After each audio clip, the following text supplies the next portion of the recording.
مجید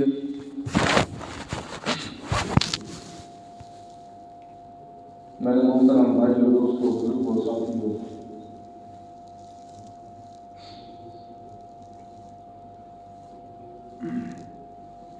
اللہ رب العزت نے قرآن مقدس لائے پکی سچی کتاب خدا،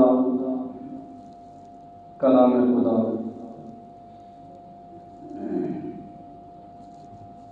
سورۃ آل عمران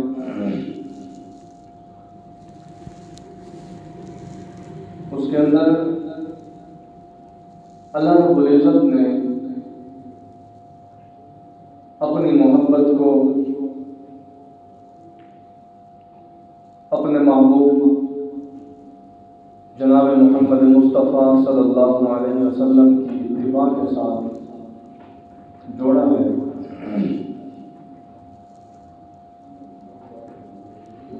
اللہ رب العزت اس کائنات کے تن تنہا وحدہ لا شریک بادشاہ ہے۔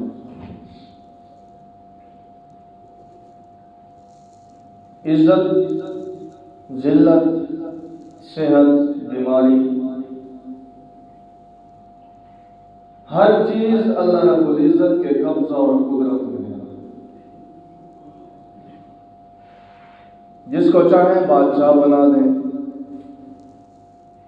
جس کو چاہے بادشاہ سے فقیر بنا دیں، جس کو چاہے عزت عطا فرما دیں اور جس کو چاہے ذلیل کر دیں۔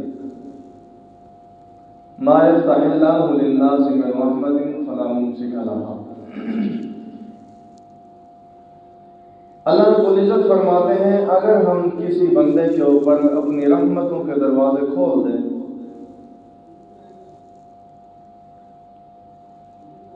کسی بندے کے اوپر اپنی رحمتوں کے دروازے کھول دیں تو دنیا کے رہنے والے، اس دھرتی کے اوپر بسنے والے کسی انسان کے اندر اتنی طاقت نہیں ہے کہ جو ہم نے رحمتوں کے دروازے اس بندے کے اوپر، اس انسان کے اوپر کھولے ہیں ان کو بند کر سکے۔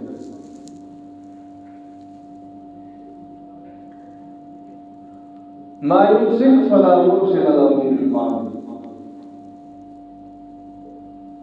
اللہ رب العزت فرماتے ہیں اگر ہم کسی کے اوپر سے اپنی رحمتوں کے دروازے بند کر لیں، مسائل میں، مشکلات میں، تکالیف میں مبتلا کر دیں کسی کو، تو کسی کے اندر اتنی طاقت نہیں ہے کہ اس سے اس مصیبت سے نکال سکے۔ دوسرے الفاظ میں اللہ نے اسی مضمون کو اس طرح بیان فرمایا، إِن يَمْسَسْكَ اللَّهُ بِضُرٍّ فَلَا كَاشِفَ لَهُ إِلَّا هُوَ۔ اللہ فرماتے ہیں کسی کے اوپر مصیبت ڈال دیں، پریشانی ڈال دیں تو کسی کے اندر طاقت نہیں ہے اس سے اس پریشانی کو ہٹا سکے۔ سب سے پہلی بات یہ ہے کہ بندے کے اوپر پریشانی کیوں آتی ہے، بندے کے اوپر تکالیف کیوں آتی ہے۔ امام الانبیاء جناب محمد مصطفیٰ صلی اللہ علیہ وسلم نے فرمایا بندہ جو عمل کرتا ہے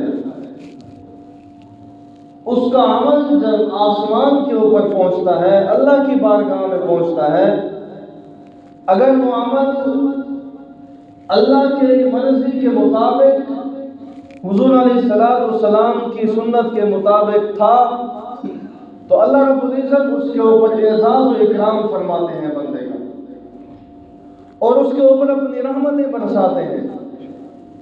اور اگر وہ سنت رسول سے ہٹ کے تھا تو امام الانبیاء نے فرمایا اللہ اس عمل کے نتیجے میں، جو اس نے عمل کیا تھا وہ عمل برا تھا، اللہ نے اس برے عمل کے نتیجے میں اس کو مصیبت میں مبتلا کر دیا۔ تو اب اللہ فرما رہے ہیں إِن يَمْسَسْكَ اللَّهُ بِضُرٍّ فَلَا كَاشِفَ لَهُ إِلَّا هُوَ، کون ہے جو اس کو مصیبت سے نکال سکے؟ وَإِن يُرِدْكَ بِخَيْرٍ فَلَا رَادَّ لِفَضْلِهِ، اور اگر ہم کسی کے اوپر اپنا فضل کر دیں، اپنی رحمت برسا دیں، تو بتاؤ اس سے ہمارے فضل کو کون چھین سکتا ہے؟ جب کوئی نہیں چھین سکتا۔ ہم نے طاقت تقسیم کر رکھی ہے کہ وزیر اعظم کے پاس فلاں طاقت ہے، صدر کے پاس فلاں طاقت ہے، وزیر اعلیٰ کے پاس فلاں طاقت ہے، ایم پی اور ایم این اے کے پاس فلاں طاقت ہوتی ہے، ناظم اور کونسلر کے پاس فلاں طاقت ہوتی ہے۔ اللہ فرماتے ہیں ان القوۃ للہ جمیعا، یہ دنیا کی طاقتیں ہیں، یہ دنیا میں رہ جائیں گی۔ جب میں کسی کے اوپر اپنی طاقت کا اظہار کرتا ہوں ان القوۃ للہ جمیعا، تو یہ ساری طاقتیں ختم ہو جاتی ہیں۔ الا لہ الخلق والامر، دنیا کی انسانیت مخلوق بھی اللہ کی ہے، اور مخلوق کے اوپر جو چلنے والا حکم ہے وہ حکم بھی اللہ کا چلے گا۔ دھرتی اللہ نے بنائی، اس دھرتی کے اوپر رہنے والی انسانیت کے اوپر جو حکم لاگو ہوں گے وہ حکم اللہ کے ہوں گے، اور لاگو کیسے ہوں گے؟ وہ حضور علیہ السلام کی شریعت کے مطابق ہوں گے، حضور علیہ السلام کی سنت کے مطابق ہوں گے۔ تو اللہ رب العزت اس کائنات کے تن تنہا بادشاہ ہیں، اور اللہ انسان کے اوپر بڑے رحیم ہیں، بڑے کریم ہیں۔ حسن بصری رحمۃ اللہ علیہ کے پاس ایک عورت آئی، ان کے زمانے میں ایک عورت، اس کا بچہ بڑا نافرمان تھا، اللہ کی نافرمانیاں کرنے والا، اللہ کے حکموں کو توڑنے والا۔ جب اس کی موت کا وقت قریب آیا اس کے بچے کی، تو اس نے اپنے والدہ کو بھیجا، جاؤ حسن بصری رحمۃ اللہ علیہ کے پاس، ان کو جا کے کہو کہ میرا جنازہ میرے مرنے کے بعد پڑھا دینا۔ جب وہ عورت حسن بصری رحمۃ اللہ علیہ کے پاس پہنچی تو حسن بصری رحمۃ اللہ علیہ نے اس کی اس فریاد کو سنا۔ سن کے حسن بصری رحمۃ اللہ علیہ نے فرمایا، تیرے بچے نے پوری زندگی اللہ کے حکموں کی خلاف ورزی کی ہے، پوری زندگی اللہ کے حکموں کی نافرمانی کی ہے، اور حضور علیہ السلام کی سنتوں کو پامال کیا ہے، میں اس کا جنازہ نہیں پڑھا سکتا۔ جو اللہ کا باغی ہے، اللہ کے باغی کا جنازہ میں نہیں پڑھا سکتا۔ تو وہ عورت پریشان ہو کے گھر واپس آ گئی۔ بیٹے نے پوچھا، اماں جان گئی تھی، کیا بنا؟ تو اس بچے کی اماں نے کہا، بیٹا انکار ہو گیا ہے۔ تو اس بچے نے کہا، اس نوجوان نے کہا، اماں جب وقت کا ولی، وقت کا کتب، اللہ کا ولی میرا جنازہ نہیں پڑھ سکتا، تو پھر اس طرح کرنا، جب میری روح نکل جائے میرے پاؤں میں رسا باندھنا، مجھے گلی سے گھسیٹ کر اس جگہ کے اوپر ڈال کے آنا جہاں لوگ اپنے گھر کا گند پھینکتے ہیں، اس جگہ پہ پھینک کے آنا۔ اس کی اماں نے کہا، بیٹا اس کی وجہ؟ اس نے کہا، میں تو ساری زندگی اللہ کے حکم کے خلاف ورزی کرتا رہا، حضور پاک صلی اللہ علیہ وسلم کی شریعت کے مطابق زندگی نہیں گزارتا رہا، میری لاش کو دیکھ کر، میرے عبرت، میرے مقام کو دیکھ کر میرے دوست نصیحت حاصل کر رہے تھے۔ ادھر سے اس بچے کی روح نکلی۔ حسن بصری رحمۃ اللہ علیہ سوئے ہوئے ہیں، کسی نے آواز دی، حسن اٹھو، اور فلاں بڑھیا کے بیٹے کی وفات ہو گئی ہے، جاؤ اس میں جنازہ پڑھ کے آؤ۔ حسن بصری رحمۃ اللہ علیہ اٹھ کے دوڑے ہوئے گئے اور جا کے دروازے پہ دستک دی۔ وہ بڑھیا باہر آئی اور آ کے کہنے لگی، آپ نے تو انکار کر دیا تھا، آپ نے تو کہا تھا میں جنازہ نہیں پڑھتا۔ حسن بصری رحمۃ اللہ علیہ نے فرمایا، اس بندے نے، تیرے اس بیٹے نے اللہ سے ایسی دوستی لگائی ہے، اللہ سے ایسی دوستی لگائی ہے، اللہ نے مجھے حکم دیا ہے کہ جاؤ اس کا جنازہ پڑھ کے آؤ۔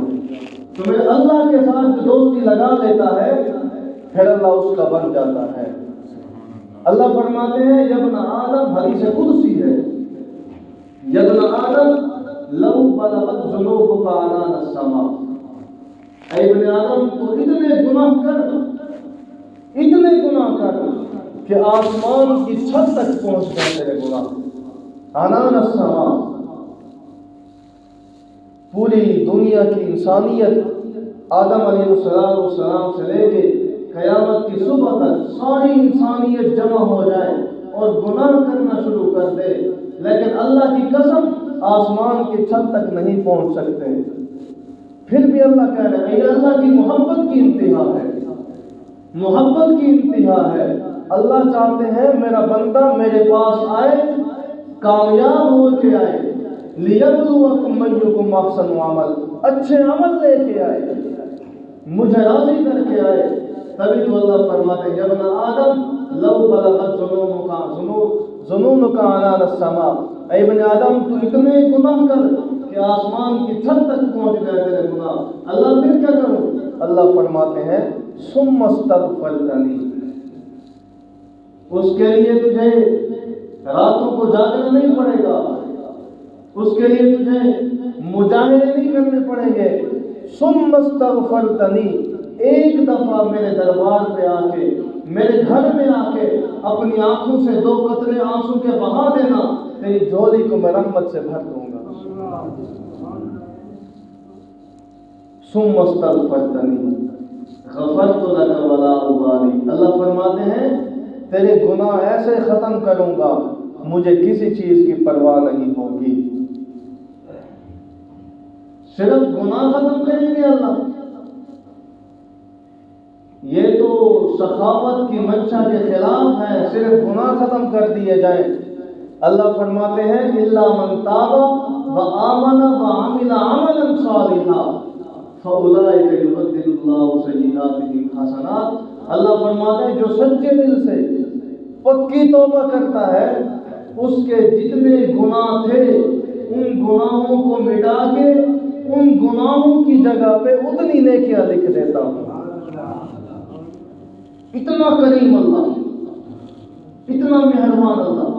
حضرت عمر رضی اللہ عنہ کے دور میں ایک گلوکار تھا، وہ گانے گاتا، لوگ اس کو پیسے دیتے، آواز بھی اس کی خوبصورت تھی، اس کی شکل بھی خوبصورت تھی، لوگ اسے اپنی بیٹھکوں پہ، اپنے دیروں پہ، اپنے گھروں میں بلاتے، چھپ چھپ کے وہ اس سے گانے سنتے تھے کہ عمر کا دور تھا، آزادانہ کسی کو گناہ کرتے ہوئے کوئی بھی دیکھ لیتا، عمر کے دور میں اس کو اس گناہ کی جزا دنیا میں دے دی جاتی، اس لیے لوگ اسے اپنے گھروں میں بلواتے اور چھپ کے سنتے تھے۔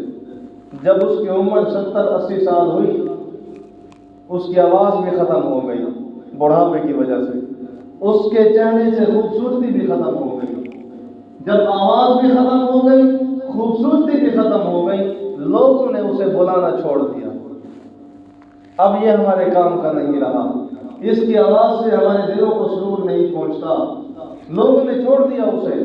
اب وہ جب اسے تنگ دستی نے پکڑا، کیونکہ اس کے گھر کا سارا خرچہ اسی کمائی سے پورا ہوتا تھا، جب لوگوں نے پیسے دینے چھوڑ دیے، بلانا چھوڑ دیا، اب تنگ دستی نے جب اسے پکڑا، اس کے گھر کے حالات خراب ہوئے، تو اب جنت البقیع میں گیا اور ایک درخت کی جھاڑی میں بیٹھ کے اللہ سے رو رو کے دعائیں مانگنے لگا، اے اللہ 70 سال تیرے حکموں کی نافرمانی کرتا رہا، تیرے حکموں کی نافرمانیاں، حکم عدولیاں کرتا رہا، اے اللہ جب آواز تھی لوگ بلاتے تھے، جب آواز تھی لوگ پیسے اور دولت دیا کرتے تھے، لوگ محبت کیا کرتے تھے، اے اللہ اب آواز ختم ہو گئی ہے، لوگوں نے بلانا چھوڑ دیا ہے، لوگوں نے پیسے دینا چھوڑ دیے ہیں، اے اللہ میرے گھر کا کام نہیں چل سکتا، میرا گھر نہیں چل سکتا، اے اللہ تیرے سامنے آیا ہوں، تو ہی میری گھر کی ضرورت کو پوری کر دے، اے اللہ جو گناہ میں نے کیے ان کے اوپر توبہ کرتا ہوں، استغفار کرتا ہوں۔ حضرت عمر رضی اللہ عنہ قریب بھی مسجد میں سوئے ہوئے تھے، آواز آئی عمر جاؤ جنت البقیع میں میرا ایک پیارا بندہ مجھ سے رو رو کے دعائیں مانگ رہا ہے، مجھ سے دوستی کر کے بیٹھا ہے، عمر جاؤ اس کی دل کی جو خواہش ہے اس کو بھی پورا کرو، اور اس بندے کو جا کے میرا سلام بھی کہہ دو۔ عمر رضی اللہ تعالی عنہ مسجد سے نکلے، جوتا نہیں پہنا، فوراً دوڑے ہوئے گئے ننگے پاؤں۔ جب اس بندے نے دیکھا کہ عمر آ رہا ہے، ڈر سے بھاگنے لگا۔ جناب عمر رضی اللہ عنہ نے فرمایا، بھاگنا، آج میں خود نہیں آیا، مجھے کسی نے بھیجا ہے۔ وہ رکا۔ حضرت عمر رضی اللہ عنہ نے فرمایا، تجھے مبارک ہو، اللہ نے تیری توبہ قبول کر لی۔ جب اس نے سنا، اس کی چیخ نکلی اور روح جسم سے پرواز کر گئی۔ آواز عمر، اس کا جنازہ بھی تم نے خود پڑھنا ہے۔ اس نے میں اللہ سے اتنی بڑی دوستی کی ہے، اس کا جنازہ بھی تو نے پڑھنا ہے۔ عمر صحابی رسول ہے، اور یہ بندہ صحابی نہیں بلکہ تابعی ہے، لیکن جنازہ کون پڑھ رہا ہے؟ صحابی۔ اللہ کے ساتھ جب دوستی کی تو اللہ نے اس کے جنازے پڑھنے کے لیے جس بندے کا انتخاب کیا وہ مراد پیغمبر ہے۔ اللہ حضور علیہ السلام نے فرمایا تھا، اللہم اعز الاسلام بعمر بن الخطاب او بعمر بن ہشام، اے اللہ اسلام کی عزت کے لیے دو بندوں میں سے ایک بندہ دے دے۔ ان دو بندوں کے نام بھی اللہ کے پیغمبر نے بتا دیے، عمر دے دے یا ابو جہل جس کو عمر کہتے ہیں وہ دے دے۔ اللہ رب العزت نے عمر کے حق میں اللہ کے پیغمبر کی دعا کو قبول کیا، عمر کو اللہ نے اٹھا کے پیغمبر کے قدموں میں بھیج دیا۔ تو اللہ اس کائنات کے تنہا وحدہ لا شریک بادشاہ ہے۔ جو آیت کریمہ میں نے پڑھی اس کے اوپر آتا ہوں۔ اللہ فرماتے ہیں، قل، اے میرے پیغمبر فرما دیجئے، ان کنتم تحبون اللہ، اگر تم چاہتے ہو، ایک روایت اگر تم چاہتے ہو کہ اللہ تم سے محبت کرے، فاتبعونی، تو میرے محبوب کی اتباع کرو۔ اللہ نے اپنی محبت کو اپنے محبوب کی اتباع کے ساتھ جوڑا ہے۔ میرے محبوب کی اتباع کرو۔ اللہ تیرے محبوب کی اتباع تو کریں گے، ہمیں ملے گا کیا؟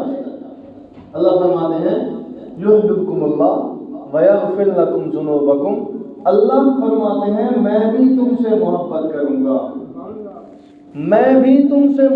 کروں گا، صرف محبت نہیں، ویغفر لکم، تمہارے گناہ معاف کر دوں گا، ذنوبکم، اور آئندہ زندگی میں جب تم میرے محبوب کی اتباع کرتے رہو گے، آئندہ زندگی میں تمہیں گناہوں سے بچنے کی توفیق بھی دے دوں گا۔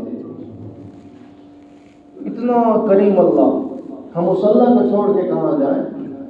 70 ماہوں سے زیادہ محبت کرنے والے، اور اللہ نے اپنی محبت کو اپنے محبوب کی اتباع کے ساتھ جوڑا ہے۔ اتباع کیسی؟ جو حدیث مبارکہ میں نے پڑھی، لا یؤمن احدکم حتی اکون احب الیہ من والدہ وولدہ والناس اجمعین۔ حضور علیہ السلام فرماتے ہیں، لا یؤمن احدکم، اس وقت تک کوئی بندہ مومن نہیں ہو سکتا، حتی اکون احب الیہ، جب تک وہ مجھ سے محبت، من والدہ، اپنے والدین سے زیادہ نہ کرے، وولدہ، اپنی اولاد سے زیادہ مجھ سے محبت نہ کرے، والناس اجمعین، اور کل کائنات سے زیادہ میں محمد سے محبت زیادہ نہ کرے، اس وقت تک بندہ مومن نہیں ہو سکتا۔ یعنی حضور فرمانا چاہتے ہیں، کل کائنات سے زیادہ، والدین سے زیادہ، اولاد سے زیادہ، بیوی بچوں سے زیادہ، مال و دولت سے زیادہ میں محمد سے محبت کرو۔ یہ ایمان کی معیار ہے۔ حضرت عمر رضی اللہ عنہ آ رہے ہیں، سامنے سے حضور آ گئے، عمر مجھ سے کتنی محبت کرتے ہو؟ جناب عمر رضی اللہ عنہ نے فرمایا، یا رسول اللہ، اپنے والدین سے زیادہ آپ سے محبت کرتے ہیں۔ حضور نے فرمایا، بس نہیں یا رسول اللہ، اولاد سے زیادہ آپ سے محبت کرتے ہیں۔ حضور نے فرمایا، بس عمر۔ حضرت عمر نے فرمایا، یا رسول اللہ، جہان والے ہر انسان سے زیادہ آپ سے محبت کرتے ہیں، مال و دولت سے زیادہ آپ سے محبت کرتے ہیں۔ حضور نے فرمایا عمر بس؟ جناب عمر رضی اللہ عنہ نے فرمایا جی یا رسول اللہ۔ حضور علیہ السلام نے فرمایا عمر مومن نہیں ہو سکتے، عمر مومن نہیں ہو سکتے۔ جناب عمر رضی اللہ عنہ نے فرمایا یا رسول اللہ 1 منٹ دیں گے؟ حضور نے فرمایا ٹھیک ہے سوچ لے۔ جناب عمر رضی اللہ عنہ نے سر جھکایا، چند سیکنڈ کے بعد سر اٹھایا اور پھر فرمایا یا رسول اللہ اب پوچھئے۔ حضور علیہ السلام نے فرمایا عمر مجھ سے کتنی محبت ہے؟ جناب عمر رضی اللہ عنہ نے فرمایا والدین سے زیادہ آپ سے محبت ہے، اولاد سے زیادہ آپ سے محبت ہے، بیوی بچوں سے زیادہ آپ سے محبت ہے، مال و دولت سے زیادہ آپ سے محبت ہے، جہان والی ہر انسانیت سے زیادہ آپ سے محبت ہے، اے یا رسول اللہ اپنی جان سے زیادہ آپ سے محبت ہے۔ جب اپنی جان کا کہا نا، حضور علیہ السلام نے یہاں ہاتھ مارا، فرمایا عمر اب پکے مومن ہو۔ جان سے زیادہ حضور سے محبت کرنی ہے، جان سے زیادہ حضور سے محبت کرنی ہے۔ اس لیے النبی اولا بالمؤمنین من انفسہم وازواجہ امہاتہم۔ حکیم الامت مولانا اشرف علی تھانوی رحمۃ اللہ علیہ نے لکھا کہ بندہ خودکشی زندگی سے تنگ ہوا، والدین نے مارا، زندگی سے تنگ ہو کے رزق کی کمی، زندگی سے تنگ ہو گیا، زندگی سے بور ہو گیا، جا کے خودکشی کر لی۔ تھانوی صاحب لکھتے ہیں یہ خودکشی کرنا حرام ہے اسلام کے اندر۔ کسی پہاڑ کے اوپر سے چھلانگ لگا دی، زندگی سے تنگ تھا، یہ خودکشی کرنا حرام ہے۔ جا کے دریا میں چھلانگ لگا دی، حرام ہے۔ اپنے آپ کو گولی سے مار دیا، حرام ہے۔ تھانوی صاحب لکھتے ہیں النبی اولا بالمؤمنین من انفسہم، اگر حضور کہہ دیں خودکشی کر، اب خودکشی کرنا واجب ہے۔ کیوں؟ انہوں نے وجہ لکھی ہے، حضور جو فرمائے خودکشی کر، اپنی جان کو میرے نام پہ قربان کر دے، اب جان قربان کرنا واجب ہے۔ اس کی وجہ لکھی ہے اس لیے کہ ہمیں اپنی جانوں کے اوپر وہ حق حاصل نہیں ہے جو حضور کو ہماری جانوں کے اوپر حق حاصل ہے۔ اس لیے اللہ فرماتے ہیں لولا کلمہ خلقت الافلاک، میں نے دنیا بنائی ہی اپنے محبوب کے لیے ہے، دنیا بنائی ہی اپنے محبوب کے لیے ہے۔ دنیا کو اپنے محبوب کو بھیجنا نہ ہوتا، میں دنیا کو نہ بناتا، دنیا کو نہ بناتا۔ انبیاء کا سلسلہ چلایا اپنے محبوب کے لیے۔ بچہ پیدا ہوتا ہے، اس کے کپڑے لیے جاتے ہیں 0.5 میٹر، جب وہ تھوڑا سا اور بڑا ہوا 1 میٹر، اور تھوڑا بڑا ہوا 2 میٹر 3 میٹر، جب وہ جوانی تک پہنچا اب 4 میٹر 4.5 میٹر 5 میٹر۔ جب جوانی تک جس کا کپڑا جو بن گیا بڑھاپے تک وہی چلتا ہے۔ اللہ رب العزت نے آدم علیہ السلام کو بھیجا دنیا کی انسانیت کی نشو و نما کے لیے۔ جب انسانیت بڑھتی گئی اللہ نے نوح کو بھیجا دنیا کی انسانیت کو سنوارنے کے لیے۔ جب نوح کے بعد دانیال آئے، ابراہیم آئے، ذوالکفل آئے، یوشع، موسیٰ، ابراہیم، سارے پیغمبر آتے رہے، انسانیت کی نشو و نما کرتے رہے۔ جب انسانیت اپنے عروج پہ پہنچی، جب انسانیت اپنے عروج پہ پہنچی، پھر اللہ نے اپنے محبوب کو بھیجا۔ اور اللہ فرماتے ہیں وَإِذَا أَخَذَ اللَّهُ مِيثَاقَ النَّبِيِّينَ لَمَا آتَيْتُكُم مِّن كِتَابٍ وَحِكْمَةٍ ثُمَّ جَاءَكُمْ رَسُولٌ، اللہ نے انبیاء سے ایک عہد لیا تھا، ایک وعدہ لیا تھا۔ وَإِذْ أَخَذَ اللَّهُ مِيثَاقَ النَّبِيِّينَ، اے نبیوں میرے ساتھ وعدہ کرو۔ عالم ارواح نے اللہ نے وعدہ لیا، اے نبیوں میرے ساتھ ایک وعدہ کرو۔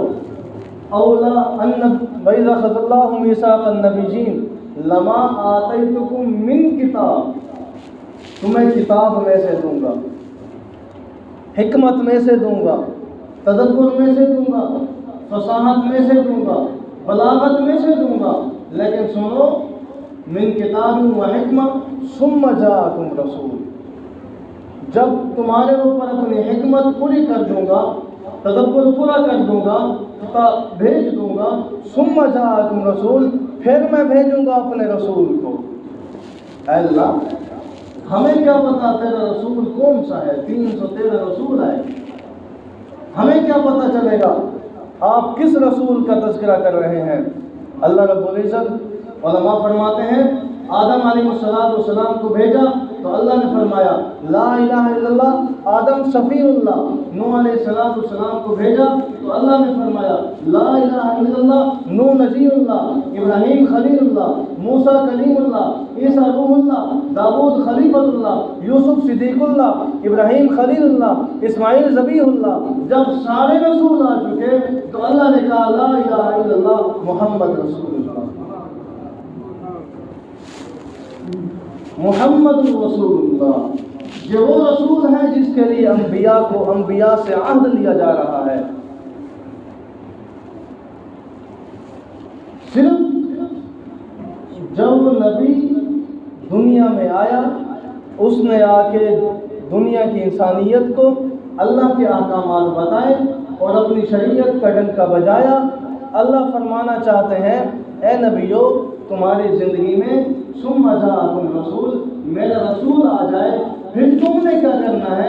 لتؤمنن بہ، اس رسول کے اوپر ایمان لانا ہے۔ نبی تو تم خود ہو لیکن اس رسول کے اوپر ایمان لانا ہے۔ لتؤمنن بہ یعنی اللہ فرما رہے ہیں انبیاء کو فرما رہے ہیں، تو عام امتی کیا ہے؟ جب انبیاء کو اللہ فرما رہے ہیں لتؤمنن بہ، تم ضرور بے ضرور اس میرے رسول کے اوپر ایمان لانا، وَلَتَنْصُرُنَّ اور ضرور بے ضرور میرے اس رسول کی مدد کرنا، نصرت کرنا۔ تو معلوم کیا ہوا؟ اس دھرتی کا سب سے معزز ترین جو پیغمبر ہے وہ حضور علیہ السلام ہیں، جن کے لیے اللہ نے کل کائنات کو سجایا۔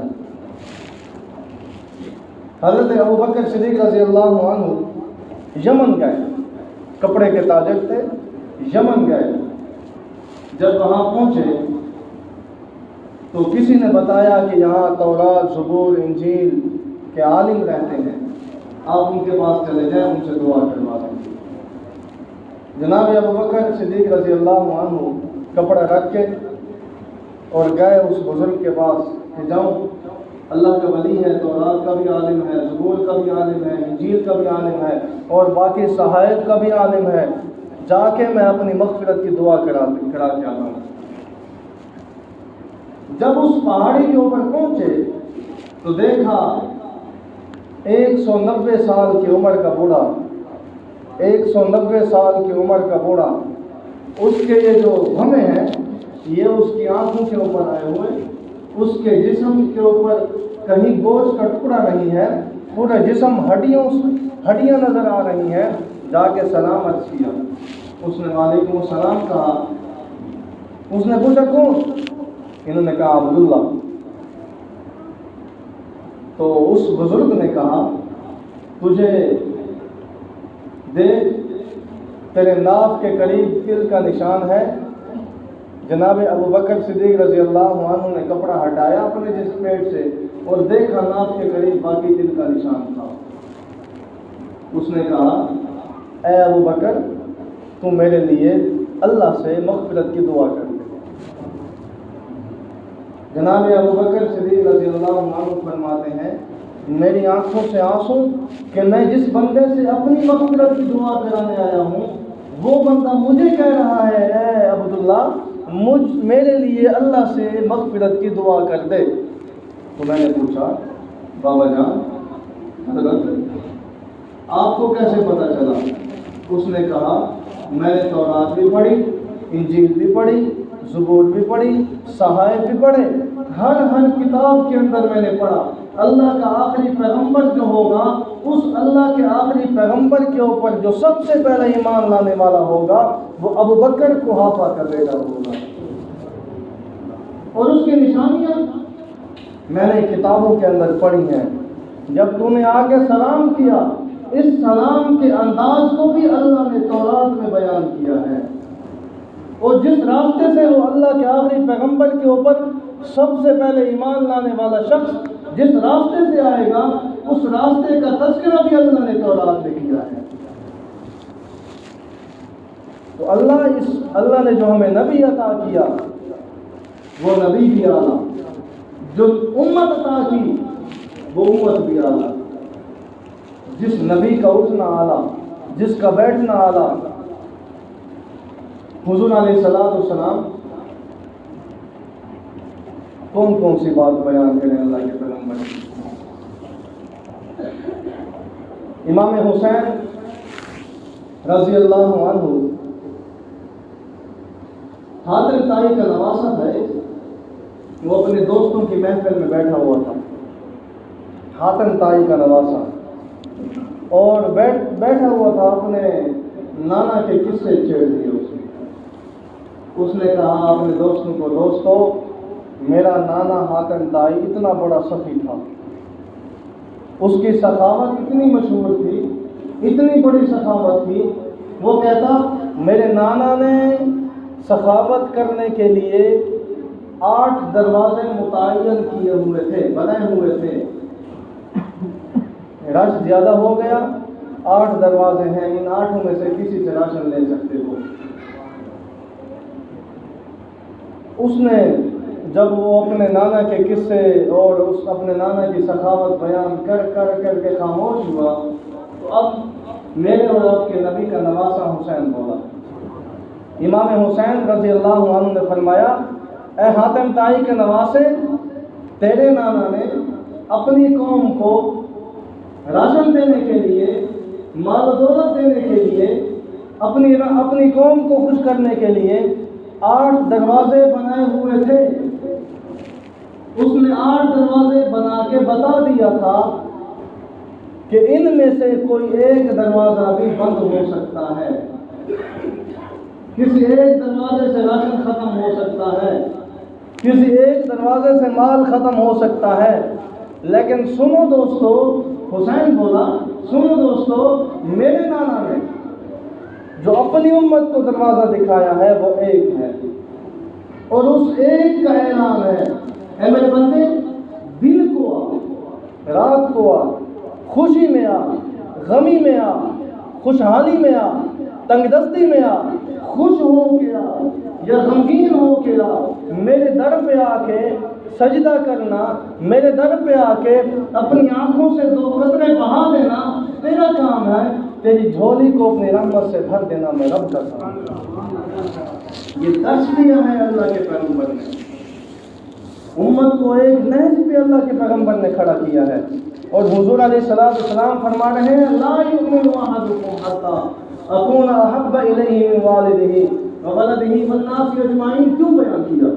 ایک طرف ہوگی بیٹے کی خواہش، دوسری سائڈ پہ ہوگی سنت، ایک سائڈ پہ ہوگی بیوی کی خواہش، دوسری سائڈ پہ ہوگی سنت، ایک سائڈ پہ ہوگی باپ کی خواہش، برادری کی رسم، دوسری سائڈ پہ ہوگی اللہ کے پیغمبر کی سنت۔ اب اللہ کے پیغمبر دیکھنا چاہتے ہیں، لا یؤمن احدکم حتی اکون احب الیہ، اب دیکھنا چاہتے ہیں بیٹے کی خواہش کو چھوڑتا ہے یا میری پیغمبر کی سنت کو چھوڑتا ہے۔